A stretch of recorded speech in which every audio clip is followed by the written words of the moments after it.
अस्सलाम वालेकुम दोस्तों, कैसे हो आप सब दोस्तों। आज का यह बयान लेकर आए हैं। बयान है कारी हनीफ मुल्तानी साहब का और बयान का उलमान है हजरत आमना और मोहम्मद सल्लल्लाहु अलैहि वसल्लम का वाक़या। दोस्तों बयान को पूरा सुने, तवज्जो से सुने दोस्तों। वीडियो को लाइक करें, चैनल को सब्सक्राइब करें। तो चलिए आज का यह बयान शुरू करते हैं। गए हजरत की दादी कहने लगी तुम्हें कुछ मालूम भी है, तुम सारा दिन बाहर रहते हो, तुम तो बैतुल्ला में पड़े रहते हो, तुम तो खाने काबा में रहते हो। मैं बड़ी परेशान हूँ, मैं बड़ी हैरान हूँ, मैं बड़ी दुखिया हूँ। अब्दुल मुत्तलिब कहता तुझे क्या तकलीफ हुई? कहने लगी तुझे क्या मालूम है, कुरैश खानदान है, हम इज्जत वाले हैं, बैतुल्ला की चाबियां हमारे पास है, मैं कैसे ना घबराऊं। ये हमारी बेवा बहू, ये हमारी नूह ऐसा इतर इस्तेमाल करती है, पूरा घर हर वक्त महका रहता है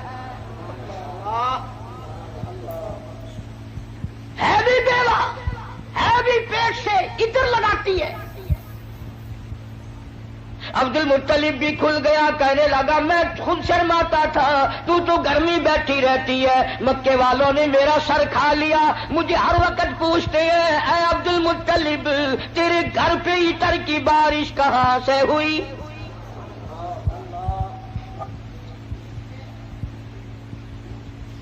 और अब्दुल मुत्तलिब ने बढ़कर यह बात कही अपनी घरवाली से, हुजूर करीम सल्लल्लाहु अलैहि वसल्लम की दादी से, कि तूने बात छेड़ दी, ये इतर कोई आम इतर नहीं है, ये ईरान का इतर नहीं, इराक का इतर नहीं, फलस्तीन का इतर नहीं, शाम का इतर नहीं, मिस्र का इतर नहीं, ये कोई खास खुशबू है। तवज्जो है सबकी। अब्दुल मुत्तलिब ने कहा हुजूर के दादा ने, तुम दोनों सास बहू एक जगह तो रहती हो, पूछ क्यों नहीं लेती कि ये इतर इसके पास आता कहां से है? पूछ क्यों नहीं लेती, कहां से ये खुशबू तेरे पास आती है?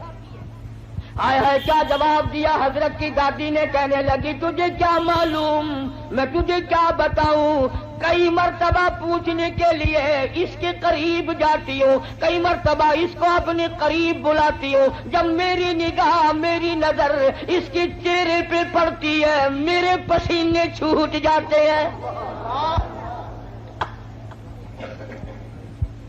पूछ नहीं सकती मैं, रोम में आ जाती हूँ, मेरी जुबान गुंगी हो जाती है, मेरी बात खत्म हो जाती है, मैं नहीं पूछ सकती। आप मर्द हैं, आप पूछ लें।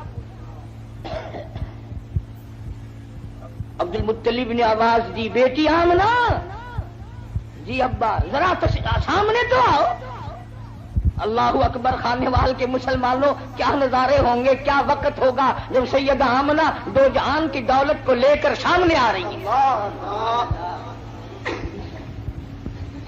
पूछा है अब्दुल मुत्तलिब ने, बेटी बुरा ना मनाना, एक बात पूछता हूं, ये इतर तुझे कौन लाके देता है, ये खुशबू तुझे कौन लाके देता है जो तू इस्तेमाल करती है? और मैं ये तुझे बता दूं, ये आम इतर नहीं, कौन तुझे देके जाता है ये इतर? हर वक्त बेड़े में खुशबू, कमरे में खुशबू, हर जगह खुशबू है, ये तुझे इतर कौन लाके देता है? तुम इतर इस्तेमाल करती हो, बेवा होकर हमला होकर इतर लगाती हो। बूढ़ी औरतों की आदत है बीच में टोक में गल करने की, बात करने की। दादी कहने लगी जी आप क्या कह रहे हैं, इतर लगाती हो, इतर लगाती हो, ये क्यों नहीं पूछते कि इतर पीती कहां से हो? जहां थूकती है वहां से भी खुशबू आती है।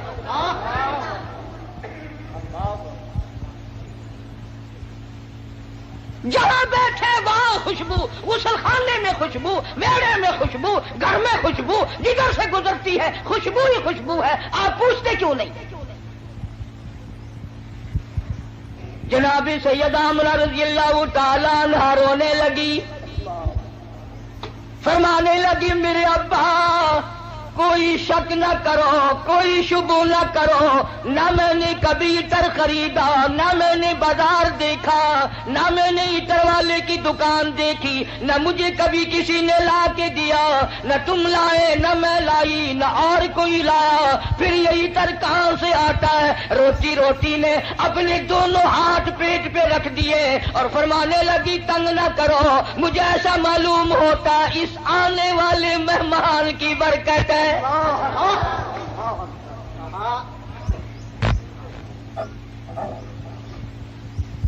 اور فرمانے لگی کہ تم نے تو صرف خوشبو سونگھی، اگر کچھ اور بتاؤں دیوانی کہو گے۔ یہ چاند مجھے جھک جھک کر سلام کرتا ہے، سبحان اللہ۔ یہ سورج مجھے سلام کرتا ہے، جس پتھر کے پاس سے گزرتی ہوں وہ پتھر مجھے سلام کرتا ہے، جس درخت کے پاس سے گزرتی ہوں درخت کے پتے مجھے سلام کرتے ہیں۔ اور فرمانے لگی ہر رات کوئی نہ کوئی جلیل القدر پیغمبر آ کر خواب میں مجھے آخر الزماں پیغمبر کی ماں ہونے کی بشارت دیتا ہے۔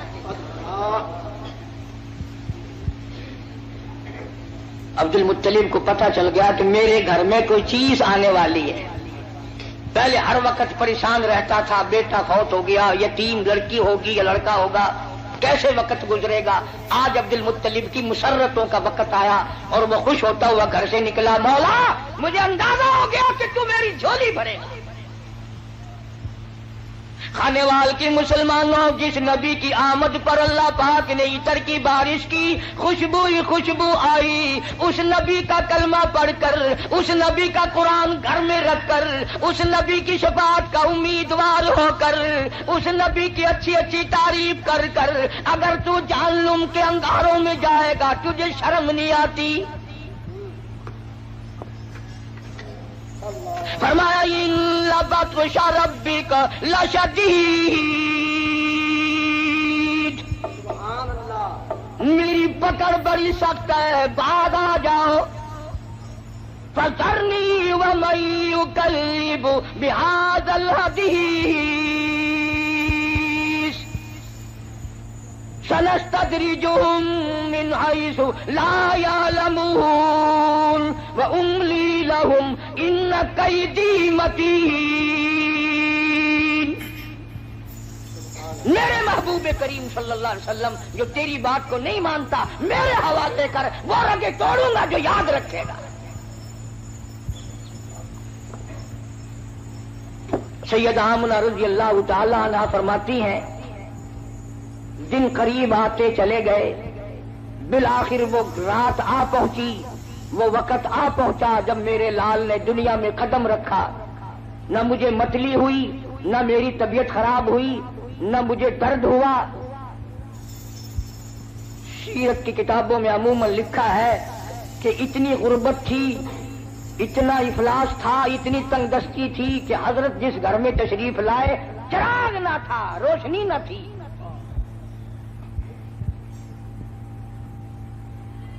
میری طبیعت اس بات سے اتفاق نہیں کرتی کہ گھر میں نبی کی آمد ہو رہی اور گھر میں چراغ نہ ہو، تیل کے لیے پیسے نہ ہو۔ میرا یہ عقیدہ ہے، میں اپنا یقین آپ کو بتاتا ہوں کہ اصل وجہ یہ تھی جہاں دو جہان کی نور نبوت آ رہی ہو وہاں مصنوعی بتیوں کا کیا کام ہے؟ الہ العالمین یہ ڈیوٹی میری لگاؤ، میں اعلان کروں گا، بشارت میں دوں گا، لوگوں کو متنبع خبردار کروں گا، لوگوں کو آگاہ مطلع کروں گا، لوگوں کو بتاؤں گا۔ وَإِذْ قَالَ عِیسیٰ ابْنُ مَرْیَم، توجہ کرنا، فرمایا میرے عیسیٰ جہالت سے دنیا بھر گئی، ضلالت سے دنیا بھر گئی، شرک سے دنیا بھر گئی، کفر سے دنیا بھر گئی، جہالت نے ڈیرے ڈال دیے، کفر نے انگڑائیاں لی ہیں، اور میرے عیسیٰ اتنا جلدی جا کہ باپ کا انتظار نہ کر، اور اتنا جلدی واپس آ کے موت کا انتظار نہ کر۔ اگر باپ کا انتظار کیا میرے محبوب کے اعلان میں دیر ہو جائے گی، کم سے کم 9 مہینے لگیں گے۔ دنیا کا دستور ہے جب کوئی اپنے محبوب کو بلانے لگتا ہے وہ چاہتا ہے آن کی آن میں آ جائے۔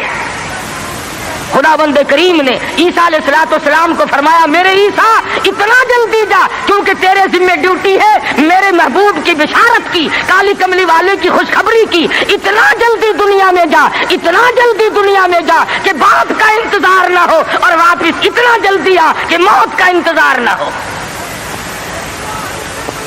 فرمایا وَمُبَشِّرًا بِرَسُولٍ يَأْتِي مِن بَعْدِهِ اسْمُهُ أَحْمَدُ۔